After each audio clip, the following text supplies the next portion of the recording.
অর্থের অভাবে, টাকার অভাবে একটা মসজিদের কি অবস্থা হয়, আমার পিছনে যে মসজিদটা আছে এই মসজিদটা দেখলেই আমরা বুঝতে পারবেন যে আপনারা খুব ভালোভাবে বুঝতে পারবেন যে আসলে টাকার অভাবে মসজিদের কতটুকু কি থাকতে পারে, কি না থাকতে পারে।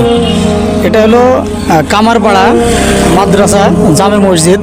এটা হলো বড়গন্দিয়া যাইতে কিংবা আড়িয়া পিছনে একবারে মেন রোডের সাথে, এই পাড়াটুক মোটামুটি একটু দরিদ্র পাড়া। মানে এখানে চাঁদা দিয়ে যে মসজিদটা একটা ভালো ব্যবস্থা করবে এরকম কোনো ব্যবস্থা নাই। মসজিদটা প্রায় পিছনের দিকে হেলে যাচ্ছে, পিছনের দিকে হেলে পড়তেছে। দেখেন, আসেন আমি মসজিদের ভিতরে, উনি মুয়াজ্জিম আছে, ইমাম সাহেব আছে, ওনার সাথে কথা বলবো। কথা বলে আপনাদেরকে ভিতরে একটু দেখাবো। আসেন আমার সাথে আসেন। আসসালামু আলাইকুম, ভালো আছেন? এই যে উনি মসজিদের ইমাম সাহেব, মুয়াজ্জিন সাহেব, উনি নামাজ কালাম পড়ায় এখানে, মানে এখানে দেখতে আছেন আপনি? জি। মানে এই মসজিদটা আপনাদের প্রথমে আগে মসজিদটাকে ঘুরাই দেখাই। দেখেন এদিকে আসুন।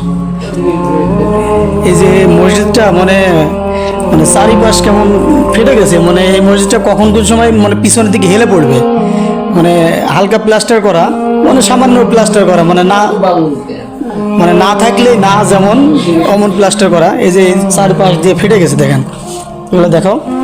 এটা পুরো ফেটে গেছে, মানে এটা একটা বিলের ভিতরে মসজিদটা। মানে যে কোনো সময় হয়তো পিছনের দিকে হেলে পড়তে পারে। সামনে মেন রোডের সাথেই করা, মানে মেঝে হালকা কাজ করা আছে এটুকুই। আর উপরে ট্রেন, উপরে 3টা ফ্যান লাগানো আছে। উপরের দিক দেখাও, উপরে সামান্য 3টা ফ্যান লাগানো আছে, আর একটা মাইকের ব্যবস্থা আছে। আর এই মসজিদ সম্পর্কে আমরা কথা বলবো মসজিদের ইমাম সাহেব বা খতিব, ওনার সঙ্গে একটু কথা বলেন। মানে আমাদের জি, মসজিদটা আমার 6 বছর করেছে, 6 বছর।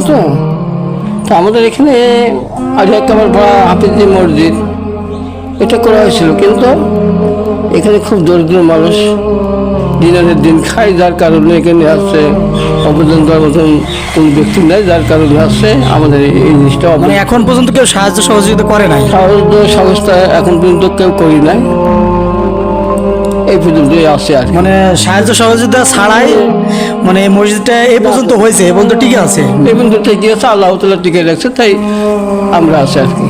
হ্যাঁ, মানে কেউ যদি কোনো স্ব-ইচ্ছায় কিছু দিলে পরে আমি যদি অবশ্যই গ্রহণ কিছু করবো বা দিতে চান, হাতে কিছু সাহায্য করতে চান, এই যে এই কাকা এখানে থাকে, উনি এই মসজিদের দায়িত্বে আছেন, নামাজ পড়ান। এখানে দায়িত্ব ওনার বাড়ির সামনেই, এই মসজিদের সামনেই বাড়ি।